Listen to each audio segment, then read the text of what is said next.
¿Cómo estamos? ¿A 3? A 3 3, de ¿verdad? enero. A 3 de enero. Nada más, estamos esperando para entrar en todas nuestras plataformas digitales. Listo, queridos amigos, ya estamos. Bienvenidos, buen día, ¿cómo están todos ustedes por aquí?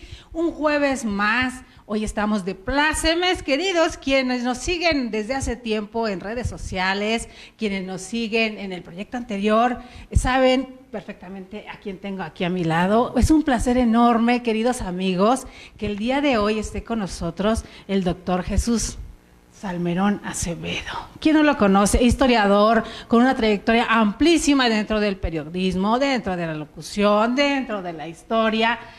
¿Quién no sabe de México? Como sabe el maestro Salmerón. Bienvenido a INADEC TV, un programa que se llama Más que Leyes, Educando la Conciencia. Y con un tema como el de hoy, querido maestro, que lo titulamos Magnicidios, tragedias aéreas en México, y saben perfectamente a cuál nos vamos a referir en especial, pero el maestro, con toda esa sapiencia que tiene, nos va a hacer una retrospectiva en nuestro país para encontrar puntos y detallitos así bien interesantes. Así que espérenos. Gracias por estar con nosotros, maestro. Al contrario, Delia, muchas gracias. Agradezco tus palabras pero muy emotivas para mí. Amigas, amigos, iniciamos este año, un año que deseo y espero que sea mucho mejor que el anterior. Mucho mejor, pues es que también depende de nosotros, maestro, ¿verdad? Claro, es la actitud, más que el propósito, es el día con día. Así es. Es el día con día porque no basta solamente una temporada para hacernos más amables, educados, decentes. Para aprender, 35, maestro. Son los también. 35 días del año. ¿Verdad? Pero sí, no deja de ser simbólico el inicio también de este 2019. Estamos ya en vísperas de la segunda década del siglo XXI. Y bueno, además este tema, como bien lo acabas de mencionar, tiene y va a tener actualidad, vigencia, porque sí hay muchas implicaciones que en este programa vamos a dilucidar, esclarecer. Esclarecer. Por supuesto, Delia. Pues claro de la mano de usted sabemos perfectamente, vamos confiados, maestro querido, ¿qué pasa en nuestro país? Cuando sucede una tragedia como esta, y precisamente en Navidad, ¿no? Como que una fecha bastante simbólica, sí. Y en unas cuestiones por demás extrañas que se especulan, se dice. Precisamente en la mañana escuchaba en estas mañaneras que hace el presidente Andrés Manuel López Obrador, sí, el cuestionamiento de los medios, muy incisivos, muy puntillosos incluso, ¿no? Porque también se está dando esta otra situación, maestro querido, y aquí yo me encantaría escuchar, abrevar de su visión y de su perspectiva de lo que está sucediendo en nuestro país. ¿Por qué los medios se están volviendo quisquillosos y en gobiernos pasados no veíamos tanta insistencia, ¿no? O al momento de que un gobierno se abre, ¿también da pauta para esto? Bueno, hay que tomar en cuenta varios factores. El primero de ellos es que el presidente Andrés Manuel López Obrador tiene la política de comunicación diariamente. Ajá. Como lo hizo ya cuando fue jefe de gobierno del entonces Distrito Federal. Ajá. Del año 2000 al 2005, cuando pidió licencia. Sí. Y eso también da pauta para que muchos medios, no todos, pero sí la gran mayoría, tengan también pues, una propensión al cuestionamiento.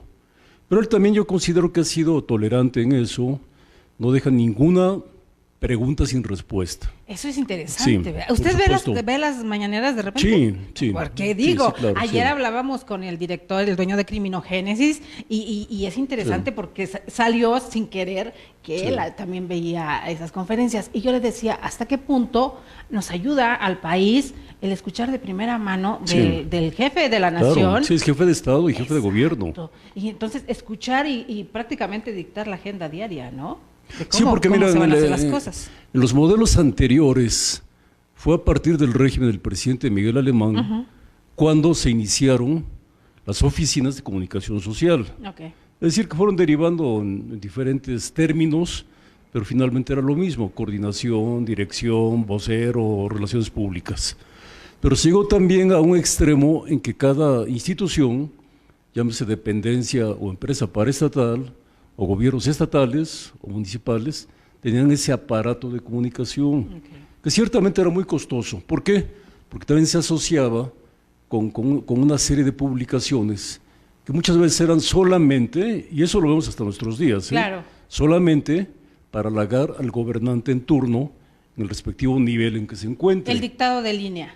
Sí, porque ahora la Dirección General de Publicaciones, de lo que fue el CONACULTA anteriormente, Ajá. ya se fusiona con la Secretaría de Cultura. Entonces, qué bueno que se haga un deslinde acerca de cómo deben manejarse estas políticas públicas y retomando las conferencias tempraneras del presidente López Obrador, pues qué mejor fuente, qué mejor voz, qué mejor puente de comunicación, de alocución sobre todo, para poder explicar ampliamente cuál es el pulso de la nación hasta ese día. Y algo también por demás interesante es que no solamente es él, sino que tiene a las cabezas, ¿no? A quienes manejan el gabinete Sí. y del tema que se va a tratar en ese Claro, momento. sí lo acompaña el funcionario indicado. Exacto. También para el tema en cuestión, por supuesto. Entonces eso también Sí. es muy interesante, no es el Sí. protagonismo como tal, sino yo me he dado cuenta, incluso se han colado gente haciéndose pasar por periodistas, ¿no? No sé, En dos ocasiones se ha suscitado eso. Y de repente, en otra ocasión, veo a alguien, una de Estados Unidos, Sí. no recuerdo su nombre, queridos amigos, pero de repente se mete a dar como yo vengo a ofrecer esto que le podemos como empresa privada ofrecer al gobierno, y fue muy extraña la situación, ¿no? Como que se enredó. Sí, esas bueno, lo que palabras. pasa también, Delia, es que hay que tomar en cuenta que esta administración lleva apenas un mes con 3 días, es muy reciente. Seguramente habrá algunos reacomodos. ¿Por qué? Porque es innovador dentro de nuestro sistema político. Ahora bien, hay que tomar en cuenta también que el espacio que se está utilizando para estas conferencias, yo lo conozco y por Ajá. eso puedo afirmar sobre eso, es el salón que le llaman comúnmente tesorería. Ok. ¿Por qué?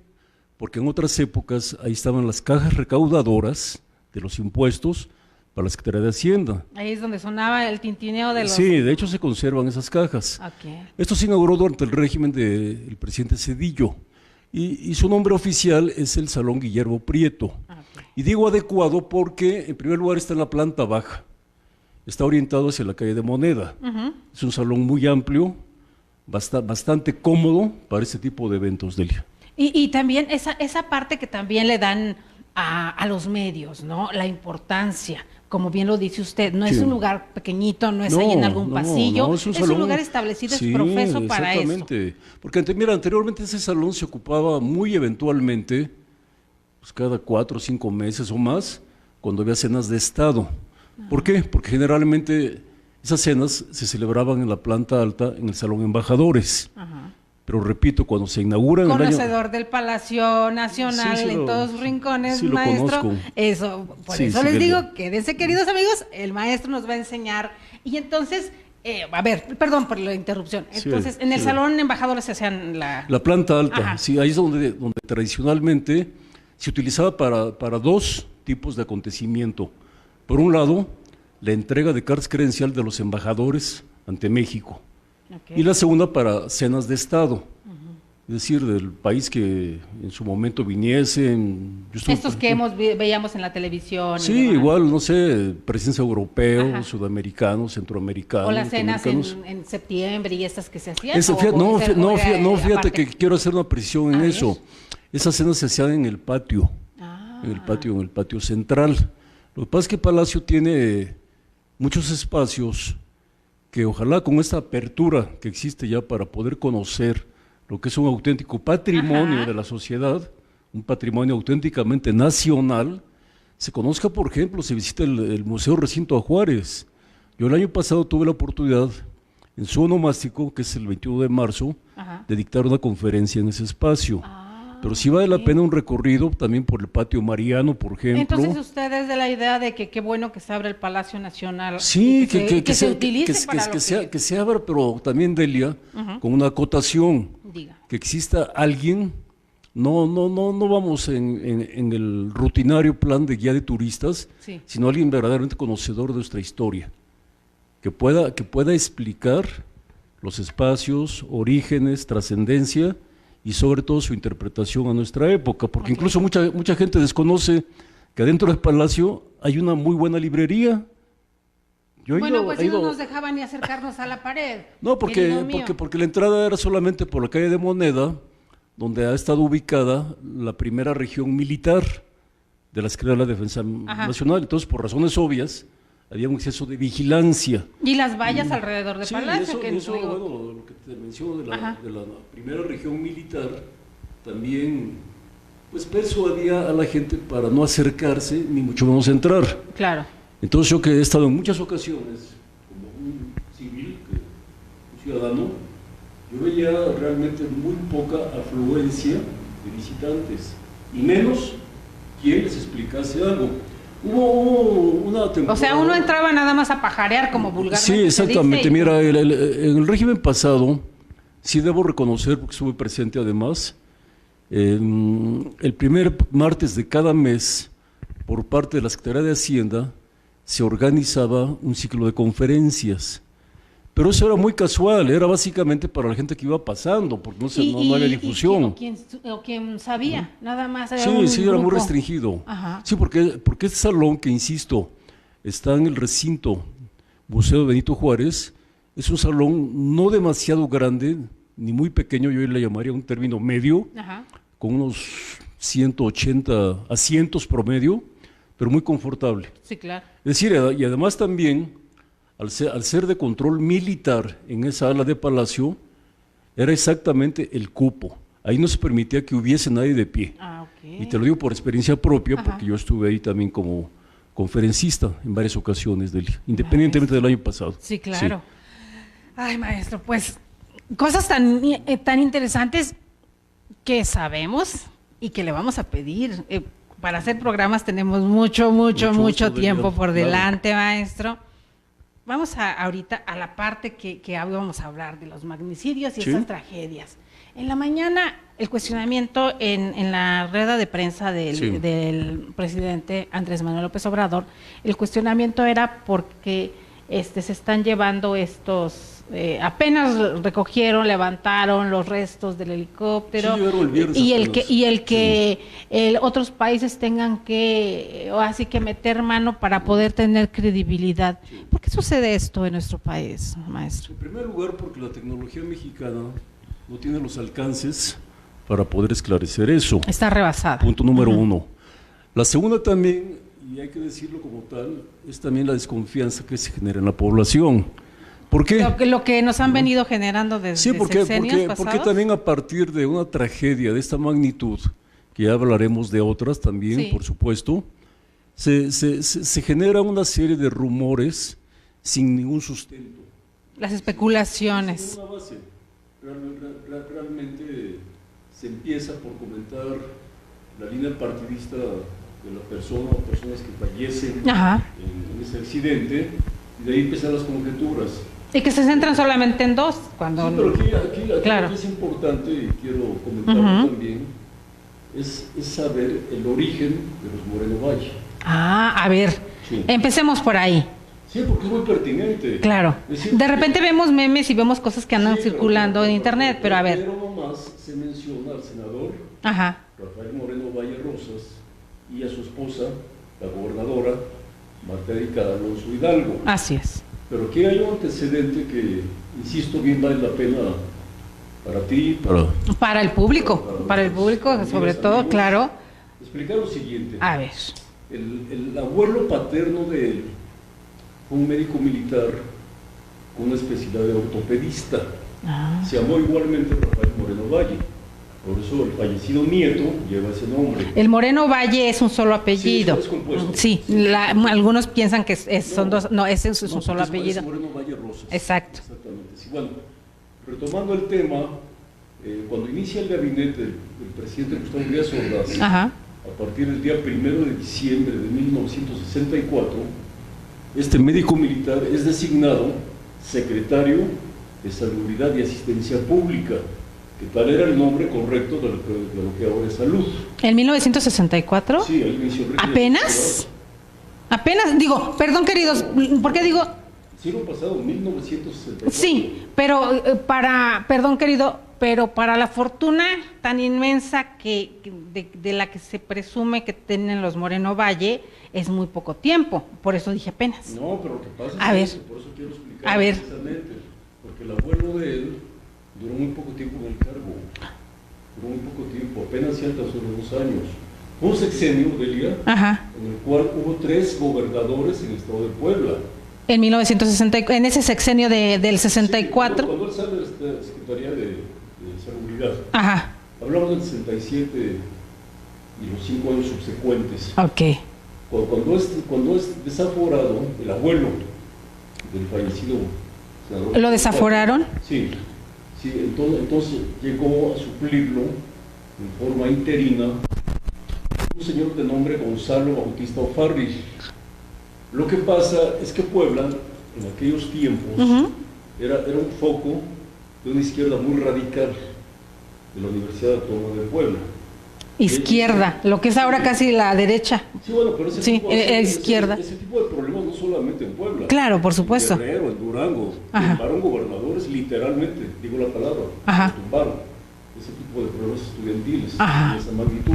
Entonces el segundo gobernador también sale, y el que termina fue el señor Guillermo Morales Blumenkron. O sea, en un sexenio, 3 gobernadores. Imagínate la inestabilidad. O sea, no es de ahorita lo que está sucediendo en Puebla, queridos amigos. Los ciclos de la historia se repiten. Y por eso es tan Un importante, hilo conductor. y por eso es tan importante abrevar en la historia, doctor querido. Es la única manera de poder tener el concepto preciso. Así es. Porque de otra manera nomás son charlas, son... Lo que leemos en internet y demás. Ajá, así no es. tiene ningún significado. Sustento. No tiene ningún valor. Así es. No, yo estoy explicando... A ver, esto. permítame. Sí. A ver, está bien.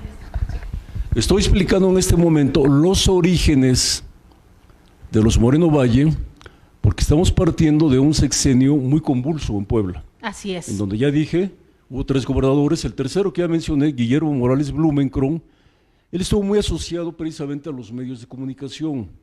Él fue hermano de don Daniel Morales Blumenkron, que fundó y dirigió la revista Mañana, y a su vez tío del que fue canciller y secretario de Educación Pública, Fernando Solana Morales. Ah, De hecho, y entonces empezamos a escucharlos, Sí, claro, sí, sí. estos sí los conductores Claro, hacia atrás, sí, esas ¿no? genealogías Vayámonos. son muy importantes. Sí, claro. De otra manera no se comprenden. Exacto. Y no más que hay una plática trivial, Deli. Claro. Y no es el caso. Y los medios tenemos la responsabilidad de Por buscar en la supuesto, historia. De esclarecer Claro, precisamente así esta es. evolución. Es el origen de esta familia. Ajá. Ahora bien, cuando el abuelo termina, que no tuvo, digamos, el perfil del nieto o de otros gobernadores contemporáneos en cuanto a la cuestión monetaria, pecuniaria, incluso le ofrece y él acepta una ayuda que le da el profesor Carlos Jan González, a su vez gobernador del Estado de México en esa época.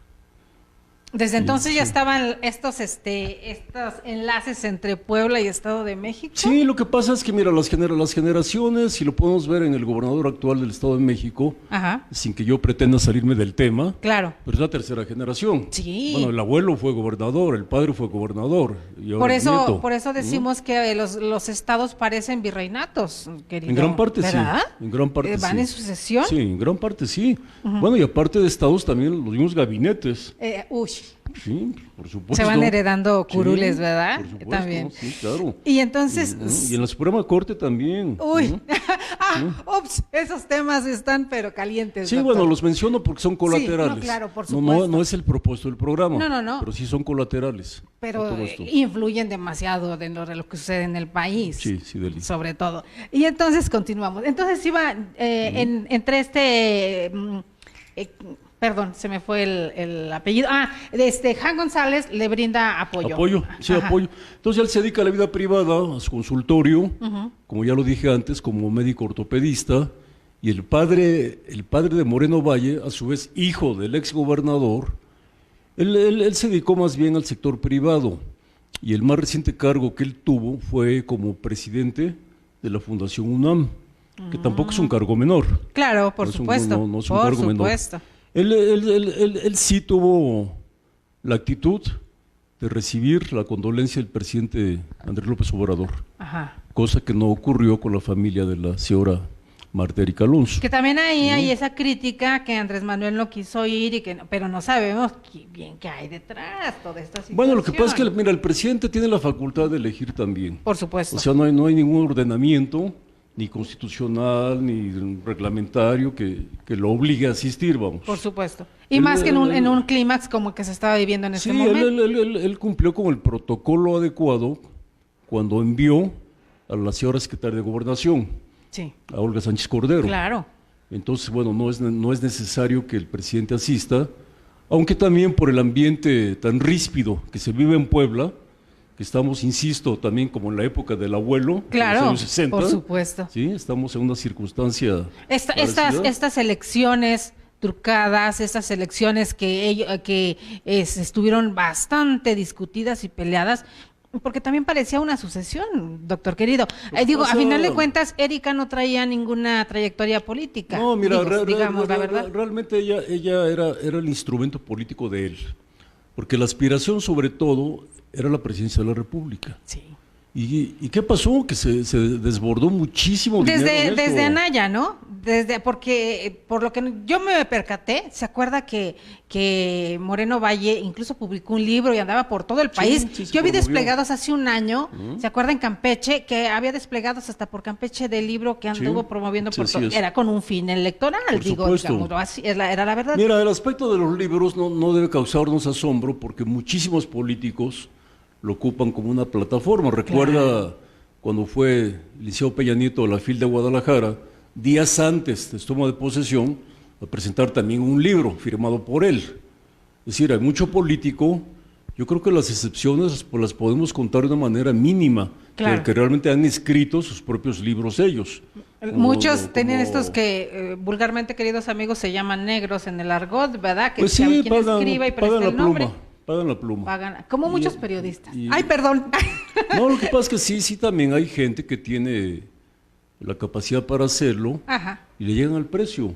Pero también dentro de la vinculación de literatura, libro y jefe de Estado, gobernante, presidente, el caso Ajá. que fuese, ha habido también escritores muy dignos que han rechazado ofertas millonarias para eso. Claro. Cito un solo ejemplo, para no ampliarme demasiado en esto. Cuando Rafael Leónidas Trujillo fue el dictador de la República Dominicana a lo largo de más de 30 años, vivía en Brasil, en un pueblo que se llama Petrópolis, cerca de Río de Janeiro, el gran escritor Stefan Zweig, austriaco él, Ajá. que le tenía un prestigio mundial impresionante por toda su obra publicada, pero él buscaba ya un lugar tranquilo, al margen del ambiente que le tocó del Imperio Austrohúngaro, y tuvo una oferta cuantiosa del dictador dominicano y él se negó. Eso es dignidad. Totalmente, sí. Pero ya en el caso mexicano, para irnos a lo concreto, yo te podría citar algunos políticos como don Jaime Torres Bodet, como el señor Jesús Reyes Heroles, que realmente sí escribieron sus libros, y no solamente en política. Claro. No sé, ensayo histórico, por ejemplo, en biografías, poesía, derecho, qué sé yo. Ajá. Pero son muy pocos los casos de él. Entonces este libro de Moreno Valle, como otros más de la misma generación de él, pues han sido redactados por personas bien pagadas al servicio de él. O sea que no podemos ni siquiera considerarlo como una distribución ni venta editorial. Claro. O sea, son libros ciertamente caros en el formato, en Ajá. papel, en la tinta y todo lo que... La misma editorial, ¿no? concierne. Porque también va por editorial. Sí, aquí. pero no es el caso. Ajá. Sí te podría decir, en otros jefes de Estado, en otras dimensiones, como Churchill, por ejemplo, Sí. que él ganó el Premio Nobel de Literatura por sus libros escritos por él. Él lo ganó en 1953. Pero está hablando de unas diferencias Por eso, abismales, pero doctor. sí Claro, lo- para hacer pero hago la referencia. Claro, por supuesto. Porque él sí realmente escribió sobre historia, sobre política, sobre la Segunda Guerra Mundial. Él incluso lo ganó el año anterior a Ernest Hemingway. Hemingway lo gana en 54 con su obra que tiene la trama de Cuba, del pescador, el viejo y el mar. Entonces esto es muy importante que nuestros amigos, amigas, son esclarezca. pedazos de la historia que nos llevan a un solo hilo conductor. Así es, Delia. ¿Y cómo llega entonces Moreno Valle a la política? Pues él empezó su trayectoria como priista, como muchos, como priista. Como la mayoría. Sí, la gran mayoría, pues cambian partidos. Sí. Pero cuando ya sus opciones dentro del PRI, además hay que decirlo que era muy joven él realmente. Ajá. Entonces cuando él se afilia al PAN, y él tuvo el apoyo, entre otros, de la maestra Elbester Gordillo. Porque déjame decirte que en la campaña política electoral para la gobernatura de Puebla, que fue en el año 2010, el que fue el candidato del PRI, contendiente de Moreno Valle, que es el licenciado Javier López, se llama él, originalmente él llevaba 40 puntos arriba. Era Javier López Zavala, Ajá. Es su nombre completo. Él estaba en una dimensión mucho más alta que el propio Moreno Valle. ¿Pero qué ocurrió? Van las brigadas del CENTE, llega el dinero del Elbester Gordillo y pues eleva a su joven candidato y gana la gobernatura, además. ¿Sí? Es la primera vez que pierde el PRI la gobernatura poblana, y esto hay que resaltarlo. Contra un expriista. Sí, porque además Puebla pues fue la cuna de dos presidentes no demasiado antepasados, como Ajá. fue Díaz Ordaz, como lo fue Ávila Camacho, por ejemplo. Sí, así es. O sea, Que también en algún tiempo de la historia Puebla fungió como si fuera la capital de nuestro país también, ¿no, doctor? A ver, ¿hay partecitas así o estoy equivocada? No como capital. No como capital, sino que lo que pasa los es que poderes estuvieron ahí. Eran intendencias. Ah, ok. Eran intendencias. Y bueno, en el periplo que hizo Benito Juárez también, en que en varias ciudades del país promulgó las leyes de reforma que le llevaron un tiempo de 3 años. Podemos hablar de Veracruz, de Zacatecas y lo que es ahora Ciudad Juárez, que se llama Paso del Norte, Ajá. en el siglo antepasado. Ajá. Pero no, capital no, capital Ah, no. ok. Lo que pasa es que en la estructura Ajá. de la Ciudad de México, el punto de referencia, por supuesto, que es el centro histórico. Sí, claro. Es decir, lo que fue fundado por Hernán Cortés, Ajá. que se llamó un mapa reticular, porque si vemos las calles, están muy bien delineadas, Sí. como una red, vamos. Sí. Por eso reticular el centro histórico. Ajá. Y lo vemos en estas sí, maquetitas que nos presentan, claro, ¿no? y había pueblos antiguos, pueblos prehispánicos, que ya en el siglo XIX, con nuestra primera constitución del 4 de octubre de 1824, en la Ciudad de México se crean municipalidades, lo que vendría siendo ahora alcaldías. Ahorita las alcaldías. Sí, pero eran municipalidades, de Coyoacán, de Gustavo Madero, por ejemplo, Xochimilco. Y hay un caso interesante que ahí sí cabe la pena que yo me extienda contigo, Claro, que es gracias. Tlalpan. Tlalpan originalmente fue capital del Estado de México, con el nombre de San Agustín de las Cuevas. Por eso hay una tradición. ¿En qué ¿no? año más o menos? A finales del siglo antepasado. Ah, ok. Sí, se llamó San Agustín de las Cuevas y fue capital antes que fuese Toluca.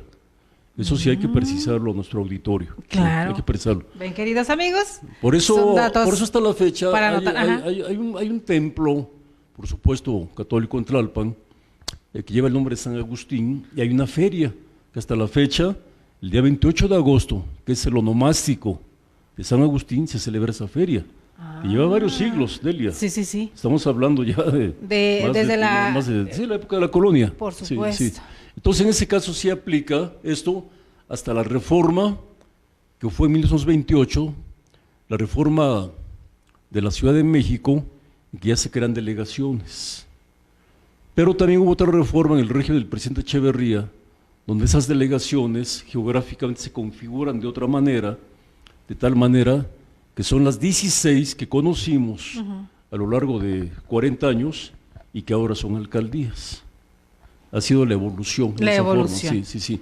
Estamos hablando de municipalidades, delegaciones y alcaldías. Y volvemos a lo mismo, doctor querido. Entonces pareciera que todo se abreva en la historia y se está retomando mucho de lo que se hizo en el pasado. Nada es nuevo, Delia. Todo se Nada es nuevo reacomoda. bajo el sol, nos dice el adagio Lo importante popular. es conocerlo, es investigarlo. Y ver es que, pues, entonces, sí. entonces Ujú. cuando alguien investiga y ve que algo funcionó en el pasado, Es más, mira, lo por ejemplo, retoma. la figura de concejales Ajá, que existe actualmente en las 16 alcaldías, es una figura del modelo español, de las municipalidades Ajá. de España. Entonces se ha venido retomando esto. pues muchas de Cuando- las leyes se hacen abrevando también Sí, de las fuentes de otros países. Exactamente. La misma Constitución de los Estados Unidos mexicanos, que ya dije antes, de 1824, fue una adaptación de la primera Constitución civil que se promulgó en los Estados Unidos el día 17 de septiembre de 1787. ¿Con qué característica? Un sistema presidencialista, pero con equilibrio de poderes. Ajá. Que eso se abreva de la teoría de Montesquieu, que a su vez, en el espíritu de las leyes, él la expresa, ejecutivo, legislativo y judicial, y se nutre también del inglés John Locke, que en 2 ensayos sobre el gobierno civil aparece ya ese esquema de gobierno. Ya ven, queridos amigos, por eso es tan importante conocer y buscarle un poquito en los libros para estudiar un poquito nuestra cultura.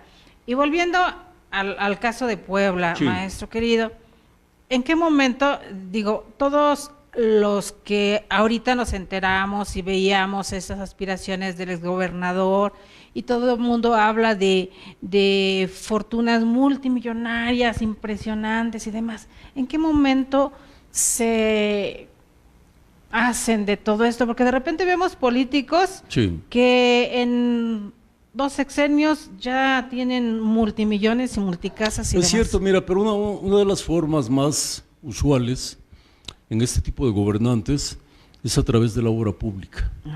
Es decir, la obra pública, si tú escuchas a poblanos, Ajá. dicen, bueno, es que Moreno va y transformó Puebla. Sí, pero hay que tomar en cuenta la deuda que dejó. Y cuántos Que esa es la también, parte que no toma. y cuántas cantidades multimillonarias él recibió también por esas obras. En la mañana hicieron una pregunta, perdón querido que lo interrumpa, en estas conferencias. Sí, dime. Y es que no me acuerdo ahorita quién fue la periodista que hizo ese cuestionamiento a Andrés Ah, Manuel, sí. mencionándole el hecho de estas multinacionales, y la periodista se atrevió a dar nombres porque Sí. dijo que preside y que forma parte de ellas Como, ¿Aspe? Como tipo Odebrecht, por ejemplo. peor tantito, ¿O porque son de españolas? bancos para llegar a ofrecerles un rescate a los Bueno, estados mira, por tantos no hay que millones. perder de vista que Pedro Aspe fue el secretario de Hacienda del régimen de Salinas. Pero aquí fue muy interesante porque dice Aspe, menciona a Pedro Aspe, pero también menciona Videgaray, también está dentro de estas Sí, es que multinacionales. voy a explicarlo brevemente. Mira, Pedro Aspe, cuando deja el cargo de secretario de Hacienda, se vincula a la casa de bolsa de Alfonso Romo, a la casa Véctor, que es de las más poderosas. Después él crea su propia casa de bolsa, Pedro Aspe, Ajá. y es donde ingresa a trabajar Luis Videgaray. Él lo envía al Estado de México directamente con Montiel, que era el gobernador, Arturo Montiel, para hacer un proyecto de la renegociación de la deuda del Estado. Y es donde él conoce y se vincula con Peña Nieto, Videgaray. Videgaray. Ahí, exactamente, sí. para que vean, Sí. queridos, hacia dónde va todo. Y todo tiene un punto Se de con- convergencia se concatena. en algún momento. Sí, claro. nada es casual. Nada es Hay casual una en la vida. concatenación en esto, sí. Y luego seguimos. Y entonces ahí es donde empieza la historia de este dúo entre Videgaray y Peña Nieto. Por supuél claro. Porque ahí se empieza- mencionó muchísimo en todos lados Sí. que Videgaray era el poder detrás del poder No, en lo que este pasa, sexenio. mira, ¿no? él trae un origen que lo cito solamente en 2 puntos. La madre de él, Guadalupe Caso, de Videgaray, ella fue funcionaria de Banco Santander Serfín, una ejecutiva pues de las que están en el corporativo en Santa Fe, por un lado.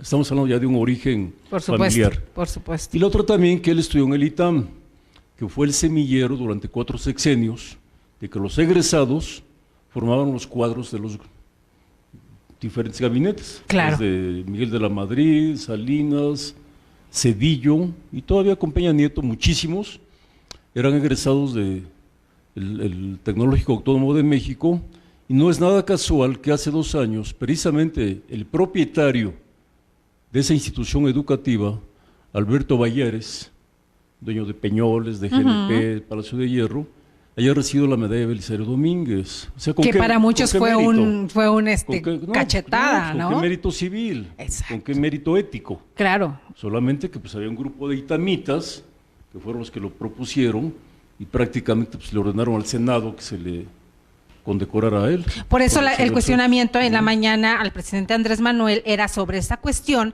si se iba a seguir permitiendo esta interacción de estos grupos de poder monetario en los gobiernos para endeudar a 50 años o más a cada estado. Pero mira, afortunadamente en este gabinete la gran mayoría de los integrantes son egresados de la UNAM, digo afortunadamente. Y otros en menor escala. Su alma mater, maestro. Por cierto, sí, claro que sí, de licencias políticas. Y otros también de la UAM, pero ya en el aspecto de los cuadros del ITAM, de la Ibero, por ejemplo, del TEC de Monterrey, sí ya han sido relegados.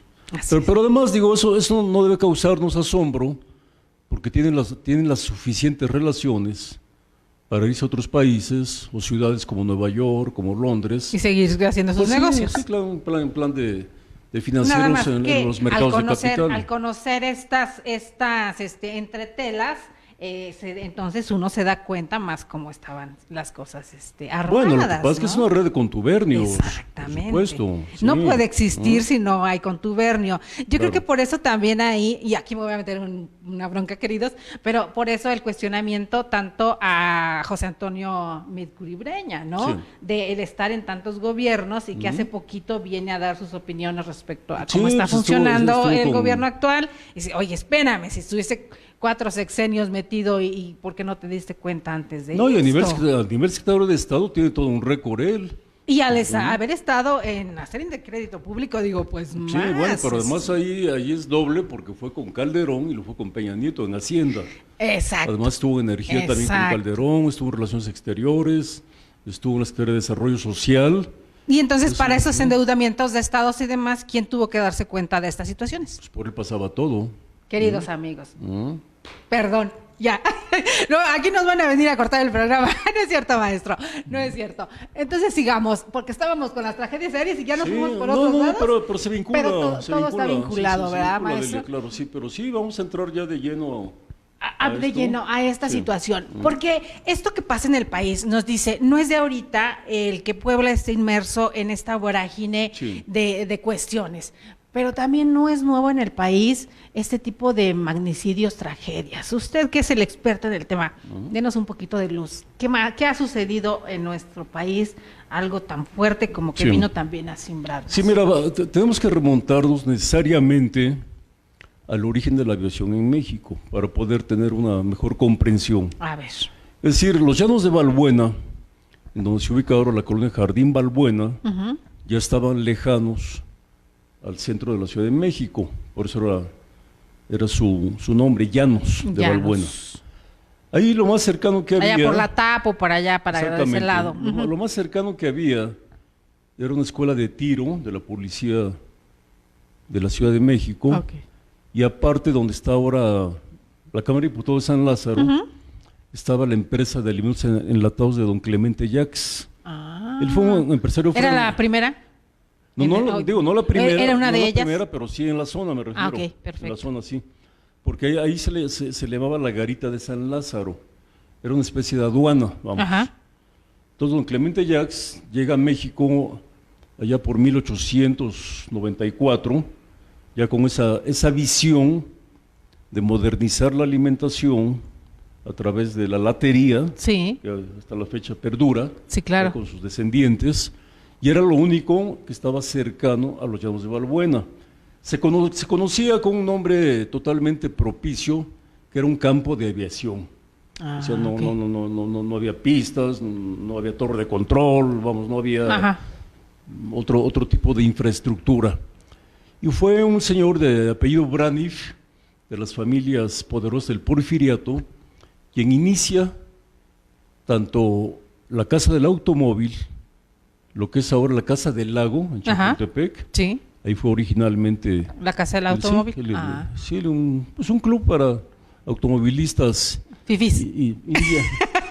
Fifís. Incipientes. Porque en el Porfiriato es donde empezaron se acuña todas el estas término, cuestiones, claro, sí, ¿verdad? ahí se acuña el término, sí.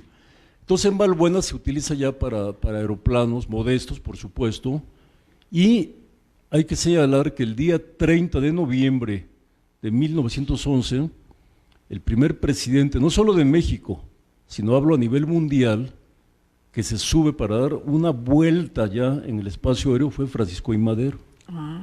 Es el precedente más antiguo de la aviación en nuestro México, país. Sí, cuando Francisco I. Madero, aquella fecha que repito, 30 de noviembre 1911, hace el primer vuelo, Madero. Ahora bien, estos ya no se va al Valbuena, perduraron... 107, casi 108 años, 107 años. Sí, exactamente, sí. Siguieron vigentes estos llanos de Valbuena, de tal manera que en 1945, concretamente el día 25 de enero, en pleno invierno, el que tenía el poder total de la Unión Soviética y gran parte de Europa era Joseph Stalin. Y él había designado originalmente como embajador a un cercano a él, que fue Constantino Umansky. Él lo designó en Estados Unidos primero, de 1939 al 41. Estamos hablando de los 2 primeros años de la Segunda Guerra Mundial. Después, cuando ya entra el conflicto, Estados Unidos, con la invasión y ataque japonés a Pearl Harbor, del 7 de diciembre de 1941, entonces lo cambia Stalin a México, siendo ya presidente el general Ávila Camacho. Umansky estuvo 2 años, por supuesto con todo su cuerpo diplomático, y Stalin le da otra orden, precisamente por la cercanía que existía entre ambos, de que se trasladara a Costa Rica, sin dejar de ser embajador en México, porque hay una figura diplomática que se llama embajador concurrente, que puede abarcar varios países o una región, pero también porque en Guatemala, país vecino, colindante con el nuestro, estaba por caer un presidente totalmente anticomunista, es decir, anti-Stalin, pues, dicho en otras palabras. Hablando de este tiempo de la guerra de verdad fría, ¿no? Hablamos de 1943. Yo incluso conozco en Guatemala una finca de las que tiene la Presidencia de la República, que es un verdadero paraíso. Esa la fundó Ubico. Y también Ubico fue el que construyó el Palacio Municipal que está en el centro de la ciudad de Guatemala. Ubico cayó finalmente.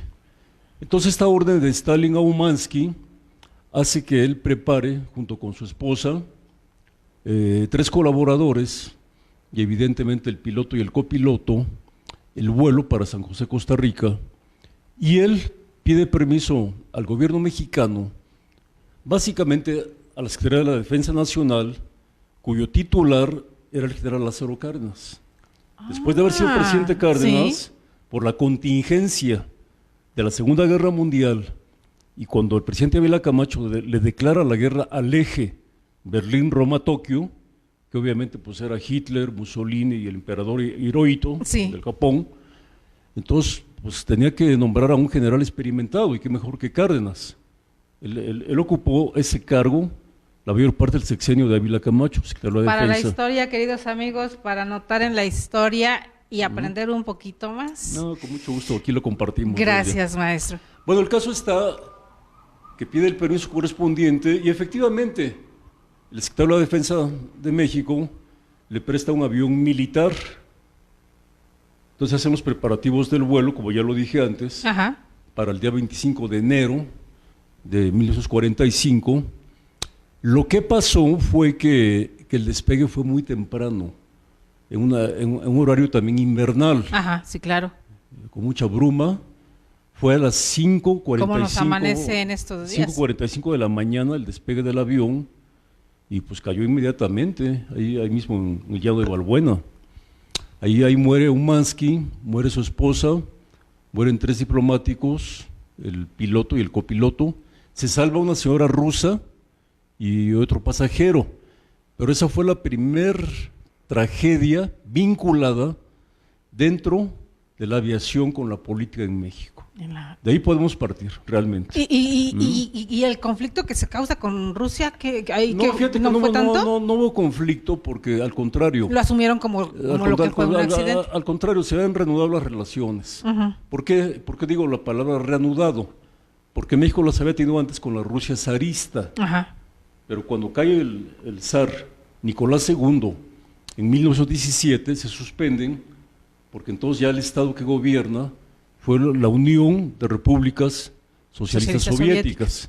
Entonces ahí sí hay un alejamiento. Un alejamiento, no conflicto, pero sí alejamiento, porque además hay que tomar en cuenta que eran 17 repúblicas. Por supuesto. Eran 17 las que se integran. Pero no, con México había muy buena relación. De hecho, la Cancillería mexicana, cuyo titular era el licenciado guerrerense Ezequiel Padilla, es el que hace el contacto con las autoridades diplomáticas de Moscú.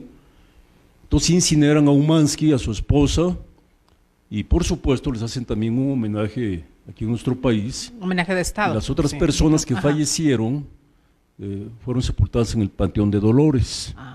Sí. Aquí en Constituyentes. Exactamente, sí, donde está la rotonda, que ahora le mal llaman de las personas ilustres, pero bueno, por cierto, es el primer panteón que hubo en la Ciudad de México dentro ya de un régimen civil, y se llama Dolores porque fue la madre de don Eusebio Galloso. Eusebio Galloso, de estos... las funerarias, sí, la cadena de funerarias, sí, era la madre de él. Y por eso se llama el Panteón Dolores. Dolores, claro. Mire, le digo. Sí, Delia, es el origen, por eso se llama Dolores. Ahí sepultaron a la señora, fue la primera que sepultaron ahí, en ese panteón. Sí. Wow. Entonces, te repito, las otras personas que fallecieron fueron sepultadas ahí, y los diplomáticos pues fueron enviados a Moscú para los honores correspondientes. Pero fueron cremados y los enviaron, enviaron sus cenizas. Las correspondientes urnas.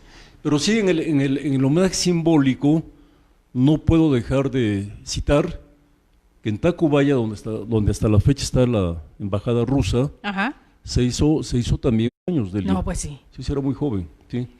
Entonces partimos de eso, que fue Constantino Oumansky, el primer personaje importante dentro de la política, que muere en un accidente. En una tragedia aérea. Así es.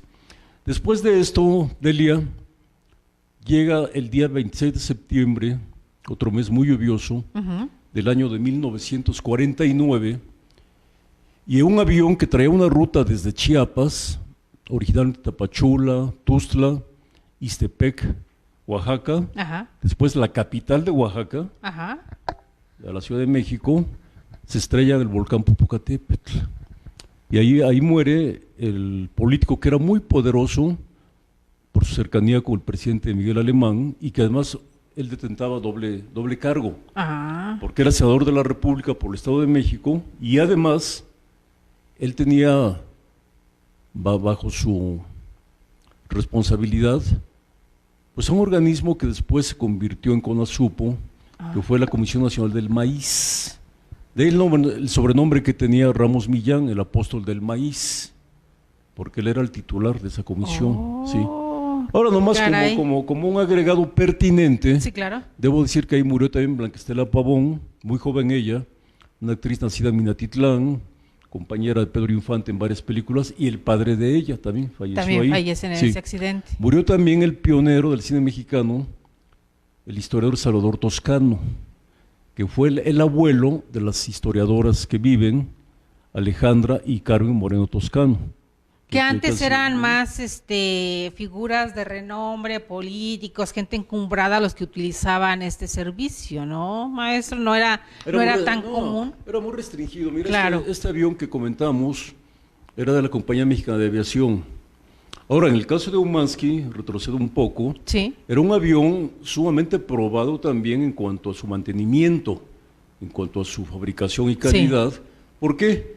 Porque en ese avión ya había viajado el canciller mexicano, que fue a la toma de posesión del presidente cubano, Ramón Grau San Martín. Y además también había hecho ya varios vuelos al extranjero.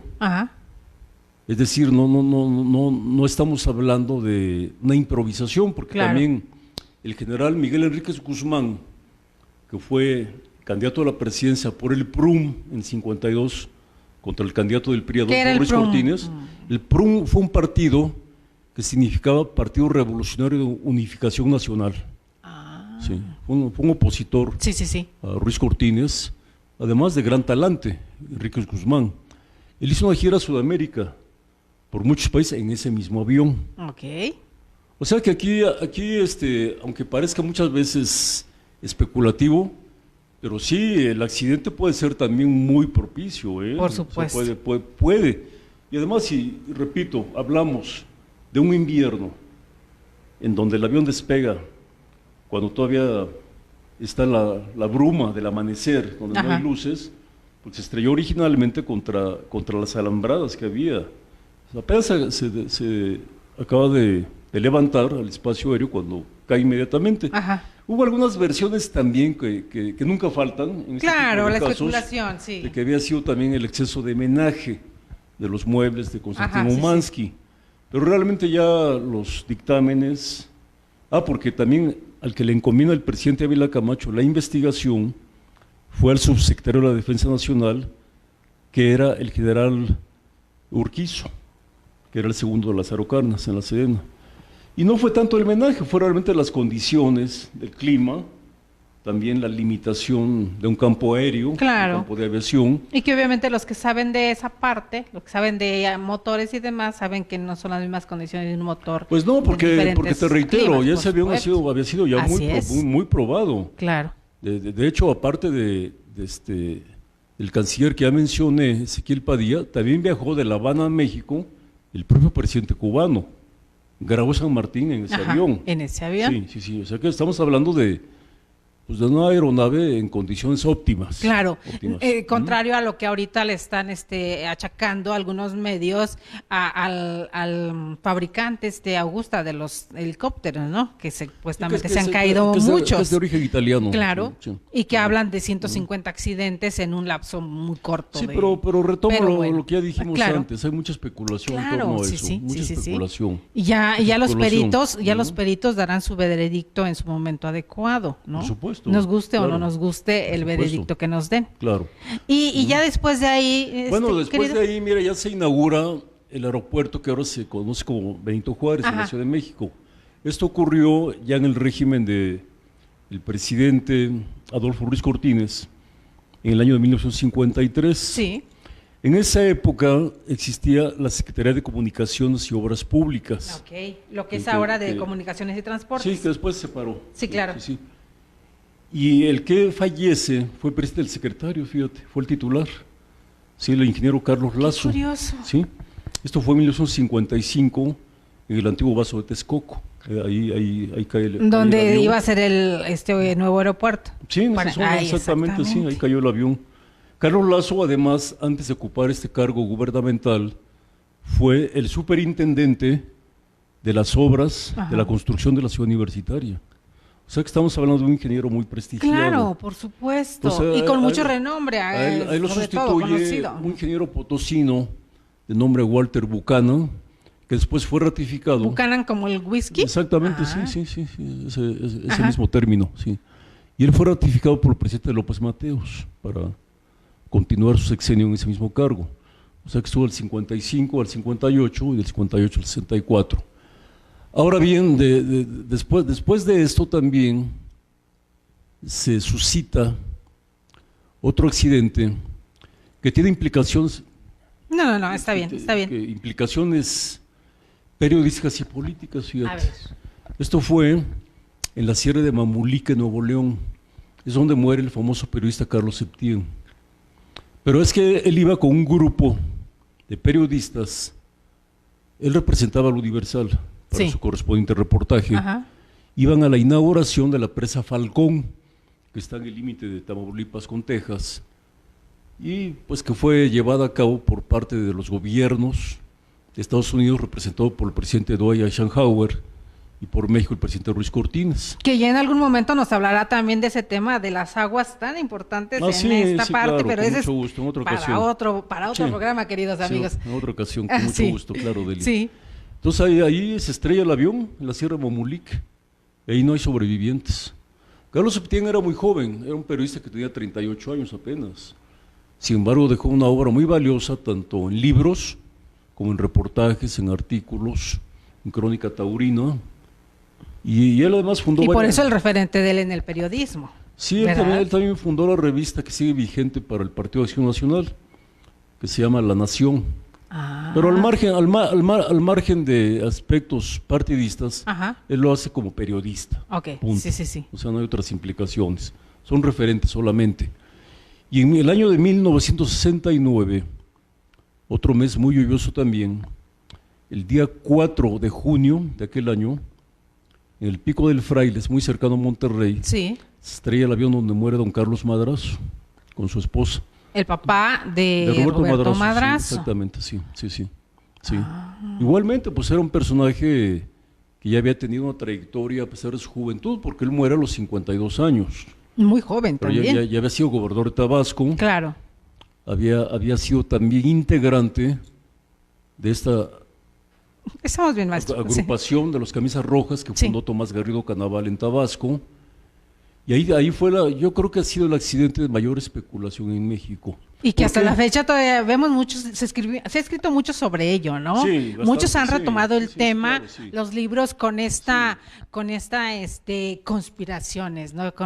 Y se ha utilizado ahí. Él iba en un viaje netamente civil. Okay.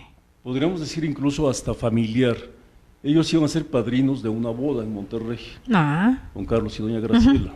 Claro, ahí también fallece otros personajes como el posiblemente mejor tenista mexicano de la historia, fue Rafael El Pelón Osuna. Iba en ese vuelo también, iba también el director general de Autotransporte Federal, el ingeniero Chapa Zárate de Monterrey. Y esto ocurrió, insisto, el día 4 de junio de 1969. Después, en Guerrero, apenas había cumplido 2 años como gobernador el profesor Caetano Maldonado, porque él tomó posesión el día 1 de abril de 1969, y el día 17 de abril, que era un sábado, lo tengo muy presente porque hoy vi ese helicóptero personalmente, era un helicóptero muy llamativo por el color, era un helicóptero rojo, que era propiedad también del ya mencionado maestro Juan González. Sí, de este Estado de México, como que les llama mucho la atención ese color, ¿no? Se lo había prestado, al gobernante Caetano Maldonado.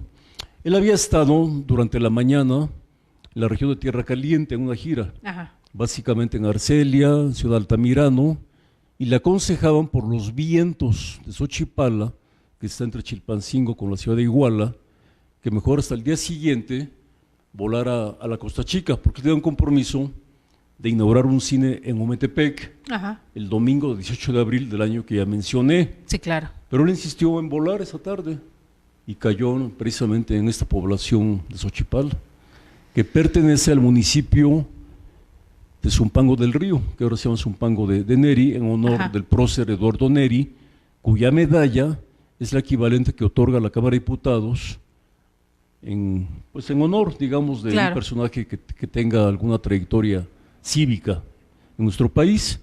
Ahí cayó este helicóptero, pero ahí fíjate que hay otra característica, Delia. Dígame. Que ahí murieron los 3 poderes del Estado, o sea, el titular del Poder Ejecutivo, que era el gobernador, el titular del Poder Judicial y el del Poder Legislativo.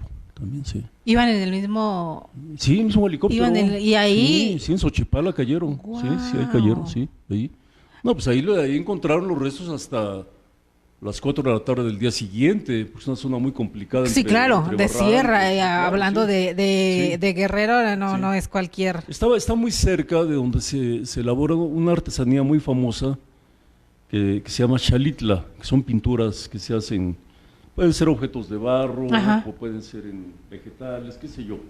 Está muy cerca ese sitio, Xochipala, de donde cayó. Pero sí, ese dato que nos da, de repente se quedan acéfalo todo el estado, ¿no? Bueno, porque además ahí viene otra crisis parecida a la que Puebla. ocurrió en Puebla, sí, porque también hubo 3 gobernadores en ese sexenio. En ese sexenio. De 1969 a 1975. Que también su estado, querido, porque el maestro es de Guerrero, también tiene una historia. Movilidad terrible, sí, ya lo platicaremos.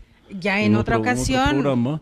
Sí, porque el quien sustituye al profesor Caritino Maldonado en la gubernatura fue el que había sido alcalde de Acapulco, Ajá. y también diputado federal Israel Nogueda Otero, cuyo padre pues era un empresario que posiblemente era el más rico de Guerrero, don Roberto Nogueda. Pero bueno, este joven economista llega a la gubernatura, pero no la termina. ¿Por qué? Por la confrontación que tuvo con el ingeniero Rubén Figueroa, el que fue secuestrado por Lucio Cabañas. Ajá. 105 días, y él tiene que verse orillado a huir, tenemos que pedir licencia de trámite 2 meses antes de la terminación, que era el día 1 de abril de 1975. Entonces, quien cubre ese interinato de 2 meses fue el licenciado Javier Olea Muñoz, padre del que recientemente fue fiscal en Guerrero, hasta hace pocos meses. Sí, no en balde se llama Tierra Caliente, querido. Sí, Javier Olea porque Peláez, caliente siempre ha estado, ¿verdad? Sí, también no puedo dejar de omitir que en el régimen del licenciado Echeverría, en el año de 1974, el que era el secretario general de la CNC, Alfredo B. Bonfil, la B es porque era Vladimir, porque él se firmaba así, Alfredo B. Bonfil. Muy pocos, este dato por muy pocos conocido, siempre la B, Alfredo B. Bonfil. Era Vladimir, sí. Él muere en Veracruz también. Ahí fue en un avión, digamos, de corto desplazamiento, ahí no fue helicóptero. Okay. Entonces, estas circunstancias en México no son nuevas. No son nuevas. Pero no son ¿sabe nuevas. qué? Sí. ¿Con qué nos quedamos? Porque el tiempo es un tirano terrible con nosotros, doctor querido, ya por aquí Murdoch nos mira. Sí. No, nosotros podemos seguir horas. Y créanmelo, queridos amigos, que cuando platicamos con el doctor Jesús, nos hemos aventado 5 horas así y no lo sentimos, se los juro, queridos amigos. Estas tragedias que sucedieron en la época de Felipe Calderón, nos dimos un brinco, perdón, claro, queridos. Sí, es que son muy significativas. Pues mira, fueron helicópteros, avionazos. Pero antes había que precisar también la que ocurrió con Vicente Fox. A ver, queridos, así que fue la de Martín Huerta. Claro. Esa fue en septiembre del año 2005. Él ocupaba el cargo de la recién creada Secretaría de Seguridad Pública, que inicialmente la ocupó el que es ahora el procurador interino, Gertz Manero, y después Martín Huerta, que por cierto fue el panista que invitó e incluyó a Fox en León, Guanajuato, a las filas del PAN. Ese fue el culpable, ¿eh?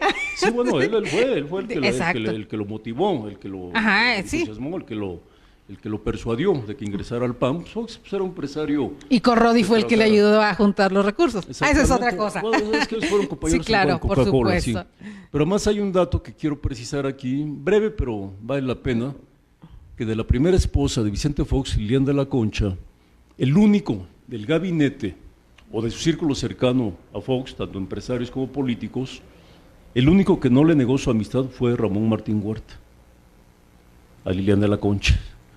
¿Por qué? Porque pues ella estaba casada con Marta Sagún. Claro. Esa boda fue en el año 2001, precisamente cuando cumplió un año como presidente, el 2 de julio de 2001.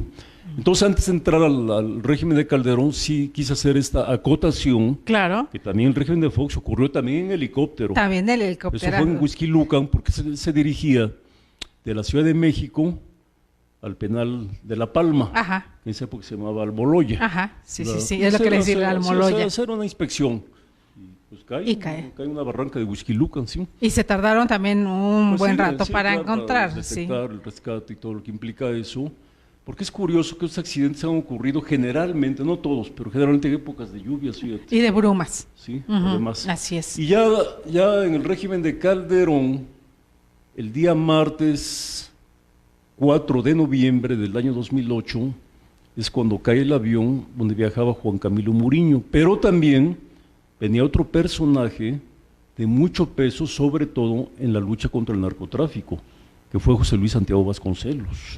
Que es la parte que no mencionan mucho. Exactamente, pero él sí tenía, vamos. Y que ahorita que ocurre la tragedia de Puebla, el doctor Jalife, vaya que despotricó así con Sí, nombres, pero pelos mira, y señales en Twitter.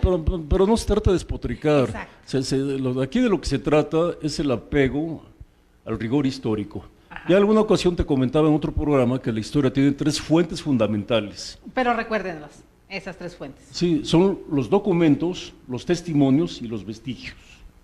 Son las 3 que hacen que la historia pueda ser rigurosa como tal. Y que también de donde el periodismo tenemos que abrevar Sí, antes de abrir la boca o de hablar mover la o plumita. declarar o repetir o ofender o gritar no tiene ningún sentido. Cualquiera lo puede hacer. Lamentablemente hay casos como Jalife, yo lo conozco, pero hay casos como él que son estridentes. No quiero decir para nada que sea ignorante, al contrario, es una Que persona qué bien preparada. claro, porque nos mira de No, pero repente es el doctor, estridente, claro, por tiene supuesto. Tiene mucha confrontación, tanto con colegas como con pues, el público. Digo, usted lo conoce Claro, perfectamente. Sí, lo conozco, claro. Alfredo, sí. Él de hecho es médico y ya siendo mayor estudió administración de empresas aquí en la Universidad de las Américas, que está ubicada en la colonia Roma, Ah, ok. que es sucursal de la de Cholula, Puebla, que el rector ha sido Gers Manero. Así Son los es. orígenes de Alfredo, porque él nació en Líbano, además. Él no nació en nuestro país. No nació en México. No nació en nuestro país. Bueno, retomando lo que yo te decía, Sí, esa tarde, de Muriño, Muriño. esa tarde yo estaba muy cerca de donde ocurrió el accidente. Y al decirte cerca, es que yo estaba invitado, y asistí por supuesto, a una cata internacional de vinos en el restaurante del Lago, pues que está a pocos metros de donde Así cayó. es. Sí, una cata en donde había más de 20 países exponiendo, me invitó el dueño de una empresa, tiene sede en Monterrey, pero aquí tiene sucursales, y sí nos dimos cuenta por el estruendo, por el ruido. O sea, ustedes lo escucharon. Sí, pero no sabíamos también de qué se trataba. La magnitud ni quién No, venía exacto, adentro, no, eso claro. fue posterior. Sí, claro. Honestamente así fue. Sí lo percibimos, pero no sabíamos el origen de ese estruendo, vamos. Claro. ¿no? Y sí, ya más noche supimos que se trataba del secretario de Gobernación de Vasconcelos, que venían de San Luis Potosí, porque se iba a llevar a cabo en toda la República una serie de mesas de trabajo para un proyecto que iba a hacer reformas jurídicas al Estado mexicano. Y como titular de Gobernación le competía a Muriño presidir esa comisión y operarla a Vasconcelos. O sea, que venían juntos. Entonces se inauguró en San Luis Potosí esa mañana. Este avión cayó en Monte Elbrux. Ajá. Es una calle muy angosta que está entre el periférico y Montes Urales, Sí. cerca de la fuente de petróleos. Y ahí fue la caída. Que eso también es impresionante. Bueno, es que también, Delia, mira, como tenemos también el rigor del tiempo, Sí, voy claro. a procurar ser puntual y breve en esto, también ahí hubo una equivocación. ¿Por qué? Porque a quien le encomienda el presidente Calderón la investigación completa de esta tragedia, de este accidente, fue al secretario de Comunicación y Transportes, Luis Telles. Pero Luis Telles es economista. No tiene Volvemos nada a lo mismo, no que tiene- siempre, nunca ponen el zapatero en los zapatos. no tiene nada que, Ese es el nada que ver problema. con la ingeniería, con la técnica, ni menos con el aspecto aéreo. Hubo muchos rumores totalmente equívocos. Y ni Que si siquiera tener la capacidad de delegar en alguien. que si venía las tripulando Muriño, que si un avión de Argentina fue la turbulencia originó esto. El caso está que en las tragedias el único hecho consumado es que han muerto muchos políticos. Las Eso causas es. pueden ser muy diversas. Y ya- que ya- si casualmente o causalmente estaban en el ojo del huracán, pues eso ya son otras cuestiones, querido mío. Ahí lo sustituye en el cargo de secretario de Gobernación, porque Juan Camilo Murillo no empezó el sexenio con Calderón. El que lo inició fue el jalisciense Ramírez Acuña. Pero bueno, después él fue enviado como embajador, llegó Muriño. Su permanencia fue muy breve realmente. Sí. Fue del mes de febrero a noviembre del año que ya dijimos, del año 2008, y lo sustituye el abogado Gómez Mon, Fernando Gómez Mon. Él renuncia y a su vez a un viejo amigo de Mexicali, Baja California, que habían sido compañeros diputados, hablo del licenciado José Francisco Blake Mora, Sí. lo invita a Calderón al mismo cargo, y él en una gira que iba a realizar a Cuernavaca, Morelos, cae en el rumbo de Chalco, también en helicóptero, fíjate. Exacto. Aquí nomás quiero hacer ya un comentario por el espacio que nos corresponde y que debemos de respetar. Por supuesto, yo estaría feliz horas contigo. Gracias, maestro. Ha habido accidentes en que también hay que decir las cosas por su nombre, que se deben a la imprudencia.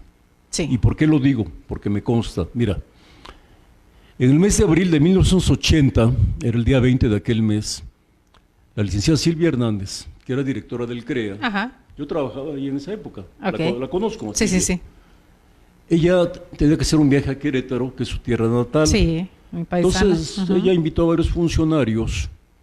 Como ella presente trabajaba, el padre del que es ahora subsecretario de Gobernación, de Zoé Robledo, que era Eduardo Robledo Rincón. Ahí se inició en política, Robledo Rincón. Ah, Después mire. fue Sí, sí, sí. gobernador de... Yo ahí lo conocí a Robledo. Ok. Pero le invitó a la procuradora de la juventud, que era Catalina Álvarez, y a un profesor de apellido Chacón. Pero si vas a Querétaro, es muy pertinente ir en automóvil. La distancia no es realmente... 2 horas y media, ¿no? Tan extensa, vamos. Claro. No estamos hablando de Sonora, de Chihuahua, ¿no? Claro.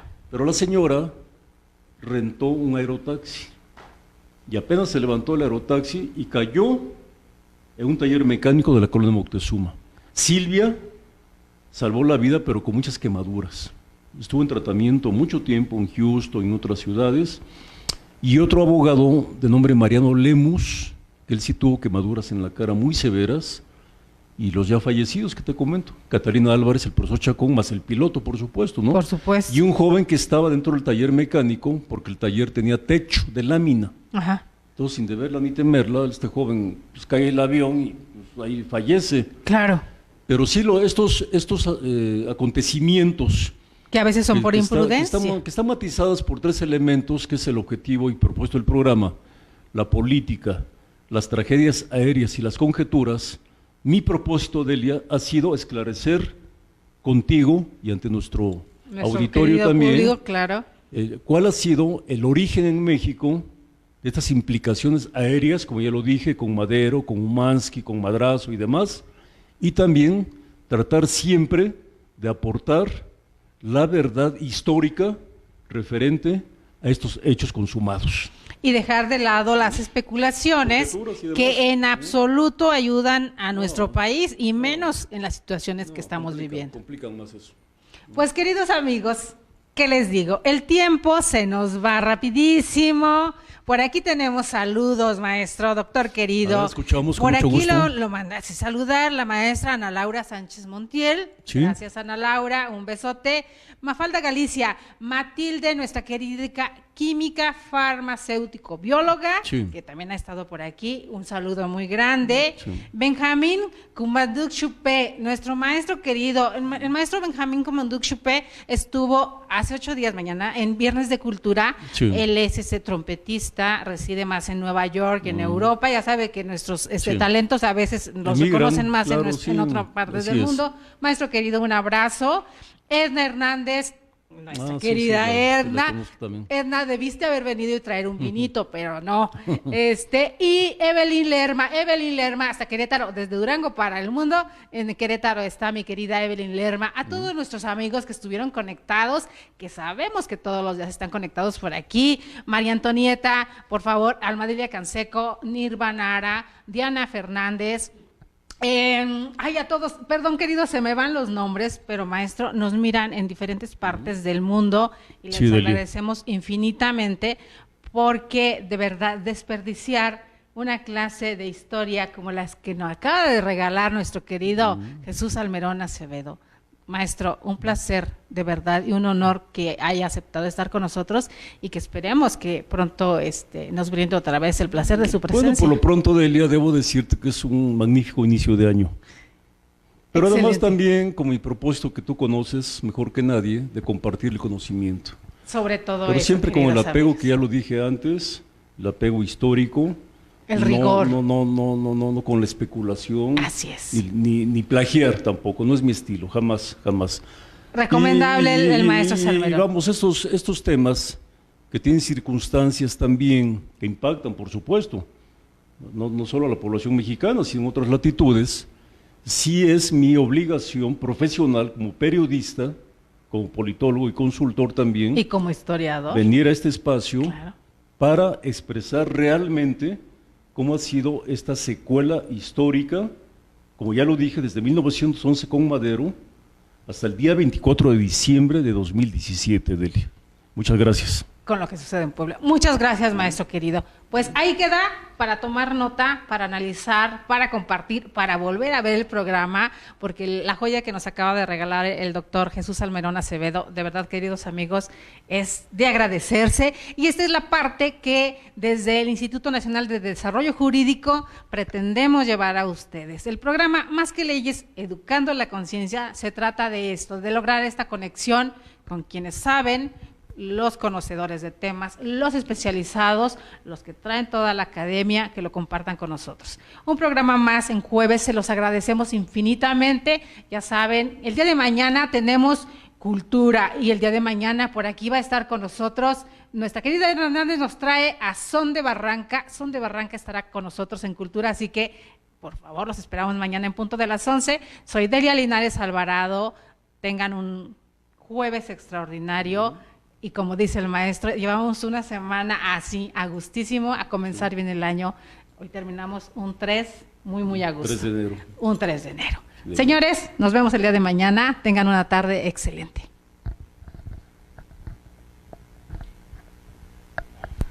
Listo, querido maestro.